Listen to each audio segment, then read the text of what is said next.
Hello and welcome to News 9. I am Shubhayan Chakravarti, joined by Nikhil Narayan to discuss the fourth T20I between India and South Africa in Rajkot. After losing the first two T20Is, India made a comeback in Vizag after winning the match by 48 runs and getting back to winning ways. And the series now stands at 2-1. Nikhil, and Rajkot awaits. It's going to be a challenge for the Indian team as well, because South Africa would be desperate to not take this series to the last match of the day. Absolutely, Shubhayan. A good win for India at Vizag. I was actually thinking South Africa will wrap the series, the form they were in, the way they were chasing. But a good fight back by India, and the old stalwart, Yuzvendra Chahal, led the fight back. Brilliant bowling by him, brilliant conventional leg spin bowling, attacking the leg stump, mixing it with flatter trajectories. True. So a brilliant fight back led by Yuzvendra Chahal and Harshal Patel. Harshal Patel. Also the batting for once came good. The openers were excellent, Gaikwad and Kishan. So overall a good performance by India to make a fight back. It will again be a test of Pant's captaincy, whether he can level the series and from there take India to victory in Bengaluru. Absolutely, and as Nikhil said, Yuzvendra Chahal made a formidable comeback, and Harshal Patel, though he picked up 4 wickets, but it was Yuzvendra Chahal's 3 wickets that led India to dominate the proceedings in Vizag. And as a purple cap winner of IPL 2022, it must be a good feeling for Yuzi Chahal to come back and pick up 3 wickets, 3 crucial wickets, and not conceding more than 20 runs. Absolutely, Shubhayan. In the first couple of matches, I think he went for some 75 runs in 6.1 overs. You were looking a bit awry, after a brilliant performance in the IPL where he was the highest wicket taker. But commit the hour, commit the man. It was a big match for India. He rose to the occasion. If India had lost that match, the series would have been whitewashed. We'd have 2 dead rubbers. So Yuzvendra Chahal showed his class. What helped him was Aksar bagging that wicket in the power play.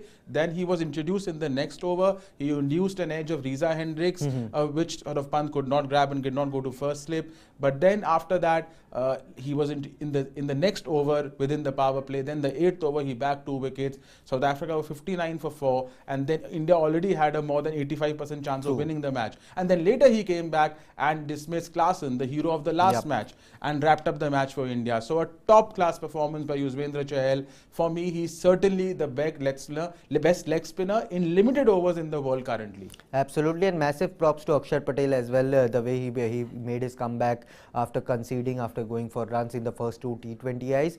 But Nikhil, let's talk a bit about the batting. Ruturaj, Ishan Kishan, we all know that they have been in good run of form, giving good starts to the Indian team. But what has happened to Shreyas Iyer? He seems completely lost out there. Yeah, Shreyas Iyer, I think, is struggling with his scoring rate. I think there cannot be any problem with his sort of, his physical ability, because, we saw in the Sri Lanka series before the IPL, he was hitting the ball, like a football. He was striking at 160, 170 every innings, batting like Surya Kumar Yadav. In fact, he was outstrike rating Surya Kumar Yadav. So, Shreyas Iyer, but something happened in the IPL. Things were not going KKR's way, some issues with the management. He produced only 4 high impact knocks in 14 innings, Shubhayan. Also, his strike rate was in the low 130s. I was expecting Shreyas Iyer, in the form he was, to be in the high 140s, produce many more match winning knocks. It did not happen. His problem against short pitch ball and quality fast bowling is well documented now. A great player of spin, as you have reported many times. But Shreyas Iyer has to work on his play against quality pace bowling. Absolutely, and with Henrik Nokia and Kagiso Rabada, he certainly seemed to have some sort of shortcomings against high quality pace bowling, and it will be again tested when Shreyas Iyer if he is in the playing 11 for the Rajkot T20I that will be played tomorrow. But a fine comeback by Ishan Kishan. There were a lot of question marks on him, whether he's the long-term future for your opening slot or not, given the kind of IPL he had. But again, he showed that if he's given the chance, if he's back properly, he will deliver. Absolutely. There's a lot of pressure on him. Mumbai Indians finished last, their worst performance in an IPL ever. Ishan Kishan started the IPL well, but then he failed miserably in the middle of the tournament. One failure after the other. Overall, 6 failures in the tournament. Strike rate was just 120 in the IPL. Same Ishan Kishan was striking 150 plus 2 seasons ago. but then he's come back brilliantly in the tournament. 250s already.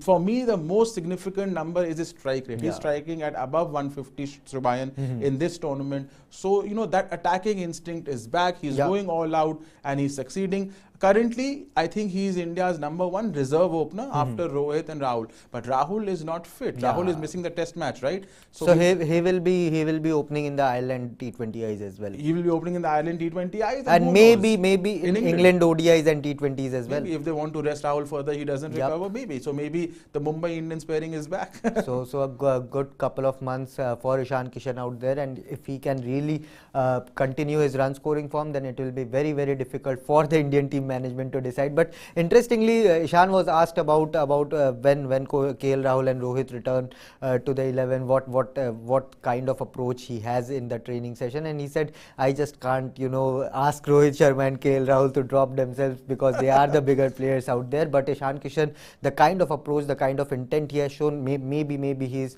playing better than Rohit and KL Rahul at the moment. I mean, he's certainly playing better than Rohit Sharma. Yeah. Rohit Sharma was in woeful form in the IPL. I mean, no cameos, no match-winning knocks. But the same Rohit Sharma was playing very well for India in T20Is. So I would wait to sit on judgment on Rohit, after a few matches for India. I mean, the performance in the IPL notwithstanding. So Ruturaj Gaikwad also played a good knock, Shubhayan. But for me, still inconsistency is the problem with him after last season's IPL. So I think he's still India's second reserve opener. Absolutely, and Ruturaj maybe he needs to work a bit on his batting against high quality pace as well, because in the first T20I we saw him struggle against high quality pace. So maybe and he has plenty of months ahead of him as well. So that's for Ishan Kishan and Ruturaj Gaikwad and Shreyas Iyer as well. But when it comes to South African team, they seem to have done everything right in this tournament. But captain Knock, Temba Bavuma, I mean, he has given a good start, but when it comes to proper T20I batting, he lacks that X factor there. See, South Africa is, I think they're making a mistake according to me. Bavuma, ideally, strong words, but ideally he should not be in the limited overs teams. He's a fine test player. The reason why he is in the limited overs team is because he's a good leader. He mobilizes the 11. In ODI cricket, we can still expect in Bavuma, ODI cricket, yes, you need an accumulator. If on a bowling track, if the team collapses. But in T20I cricket, seldom do you find movement. Seldom do you find wickets with assist bowlers. And Temba Bavuma, again 8 of 10 balls in Visakhapatnam. See, by batting, look at 53 runs, strike rate of 110. So neither is he anchoring the innings or getting those 40-50s, runner ball, nor is he providing the cameos. Overall, his strike rate is the worst in South Africa T20I history, minimum 500 runs. If he's putting pressure on the top order and on Quinton de Kock, who will be his long-term partner even in the World T20. And even though they have great finishers like Miller, Klaasen, Rassie van der Dussen, they can't always win you matches. So, they need, and they have very talented openers in the wings who can open with Quinton de Kock. Therefore, Temba Bavuma seriously has to consider himself, his role in the playing 11. Either he drops himself down the order, or he's a non-playing captain, things like that, or he retires himself out. Ashwin did it in the IPL. That's an option now. That's a great option. Why can't Bavuma do it? If you go all out on an attack, if you can't score, if you don't have the ability to score, you tire yourself out for the team's needs. So Bavuma will have to be a little more innovative if South Africa are to win the World T20, given that this is their best chance, according to me, to win that coveted trophy. Absolutely, and Temba Bavuma and Nikhil just mentioned Quinton de Kock as well. He missed the last T20I, he missed the last 2 T20Is due to a hand injury. But Henrik Nokia, during the pre-match press conference today, said that Quinton de Kock is back at the nets, he's batting, and maybe the team management will take a call tomorrow whether to play him in the 11 or not. But South Africa would be absolutely buzzing after if Quinton de Kock is fit for the series decider. It's not a series decider, but yes, South Africa can seal the series. If absolutely. Ideal thing would be Quinton de Kock fit, he opens with Reza Hendricks and Bavuma is the non-playing captain.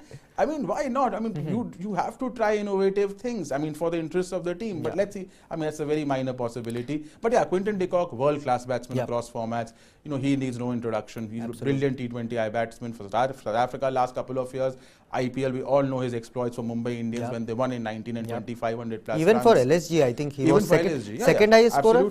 Absolutely. So, absolutely brilliant Quinton de Kock, one of the finest batsmen in the world. Absolutely, and South Africa are heavily dependent on Quinton de Kock, and we saw what they were missing in the last couple of matches. Reza Hendricks is a quality player but hasn't taken up his chances, and maybe if Quinton de Kock is fit, he will replace Reza Hendricks in the playing 11. But Nikhil, the action now moves to Rajkot. What are you expecting from the Rajkot surface? No, what I'm expecting and what I've seen in the past, in the 3 T20I matches, it's expected to be a flat wicket, a belter of a wicket, high scoring runs. Analysts are predicting about 180 on the wicket. The average first inning score is 183. The highest score is 202 in 213. Yeah. Yuvraj Singh got a quick fire 70 in that match. So, best knock Colin Munro, 109 of 58 balls, one of the fastest hundreds in India in T20I cricket. So, I'm expecting a 180 plus score batting first. And absolutely, and recently there was a Saurashtra Premier League played in this ground as well, and there were plenty of 200 plus scores scored in that tournament. So expect plenty of fireworks. If the pitch supports batting, then we can expect plenty of fireworks. But Nikhil, moving to the series, India have a chance to make it 2-all, or South Africa can just kill the series tomorrow. What are your expectations? I think it'll be 2-all. I think it'll be 2-all. Not the fan in me, but I think it'll be 2-all because I think India will again, India is not going to take this match lightly. They're going to play their strongest 11 possible, which also means we may not see Arshdeep Singh, we may not see Umran Malik as much as we want them to play. Should Shreyas Iyer be dropped? That I think should be the one change. Drop maybe a harsh, rested. I would play Deepak Hooda. I would play, also gives you an off spin option against left-handers. So I'll get Deepak Hooda for Iyer, but they may not change a winning combination. I can't say, but that's the only change, if it has to happen, the only change I would want. And for South Africa, any changes apart if Quinton walks in, I don't know who walks out. Maybe Reza Hendricks. Maybe Reza Hendricks. So that's what Nikhil is predicting. Do let us know whether you agree with that take or not, whether India can bounce back into this series 2-all, or will South Africa kill this series tomorrow in Rajkot. So drop your comments, drop what are you thinking about the series, which player do you think will make an impact tomorrow in Rajkot, and let us know in the comment section. And also don't forget to subscribe to News9 Sports. That is where bringing you all the updates, not only related to India versus South Africa, but other sports as well. The FIFA World Cup draw has been finalized. All the teams have been finalized. We made a video on that as well. So check that out as well and subscribe to News9 Sports. Nikhil, final prediction, your top scorer for tomorrow's match.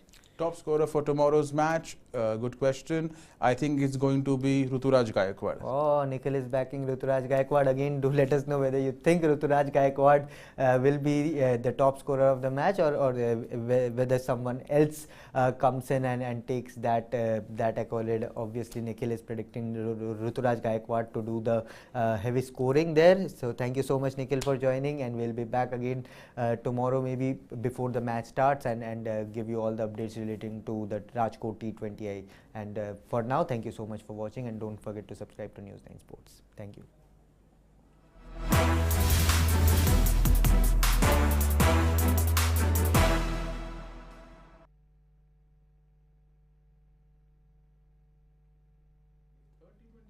Review था या preview था?